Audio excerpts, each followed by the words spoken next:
पुरुलिया के एक गांव की स्कूल की कहानी। पश्चिम बंगाल का पुरुलिया जिला अपने प्राकृतिक सौंदर्य, पहाड़ियों और लोक संस्कृति के लिए प्रसिद्ध है। लेकिन इस जिले के कई गांव अब भी बुनियादी सुविधाओं की कमी से जूझ रहे हैं, खासकर शिक्षा के क्षेत्र में। यह कहानी ऐसे ही एक गांव की है, जहां शिक्षा की लौ जलाने के लिए कुछ शिक्षकों और ग्रामीणों ने मिलकर एक स्कूल की स्थापना की और इसे एक नई ऊंचाई तक पहुंचाया।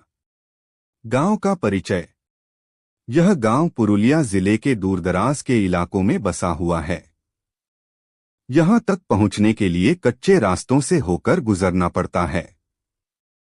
यह क्षेत्र आर्थिक रूप से पिछड़ा है, जहां अधिकतर लोग कृषि और दिहाड़ी मजदूरी पर निर्भर हैं। गांव में अधिकतर संथाल और अन्य आदिवासी समुदाय के लोग रहते हैं। परंपरागत रूप से शिक्षा को यहां बहुत महत्व नहीं दिया जाता था, क्योंकि बच्चों को कम उम्र में ही खेतों और अन्य कामों में लगा दिया जाता था। लेकिन समय के साथ कुछ बदलाव आने लगे।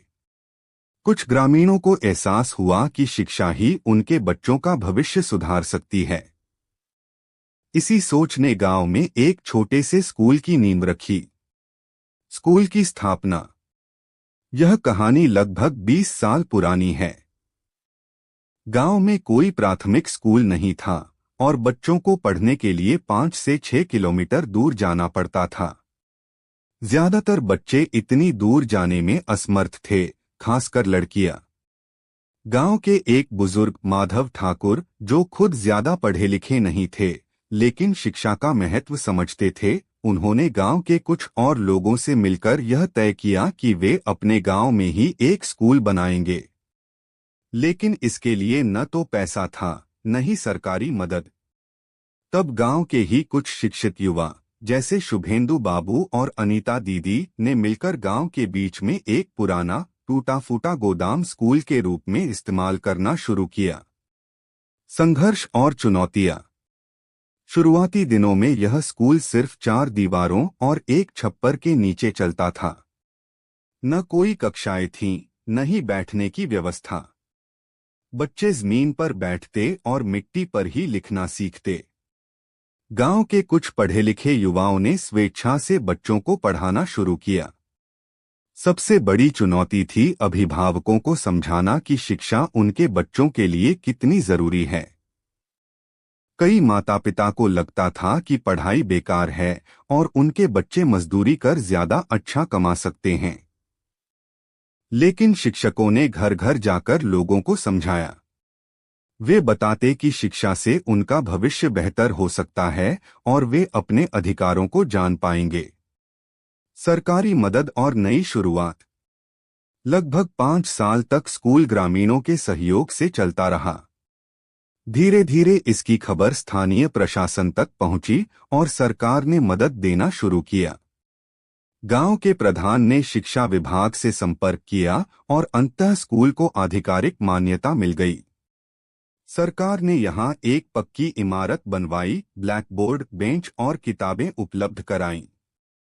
अब स्कूल में 5 शिक्षक नियुक्त किए गए और यहां पहली से 5वीं कक्षा तक पढ़ाई शुरू हो गई। स्कूल की प्रगति और प्रभाव। आज इस स्कूल में 200 से अधिक बच्चे पढ़ते हैं।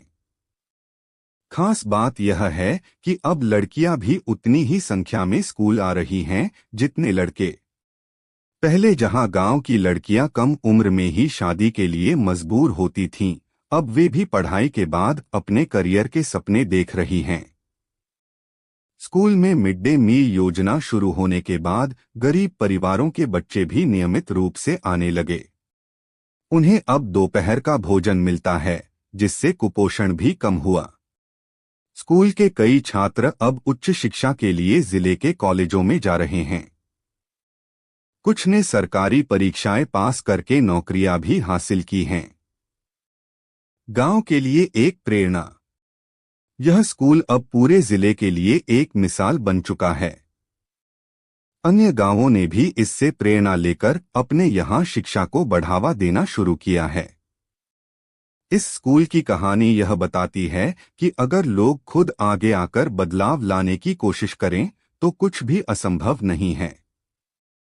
यह सिर्फ एक स्कूल की नहीं बल्कि पूरे समाज के बदलाव की कहानी है।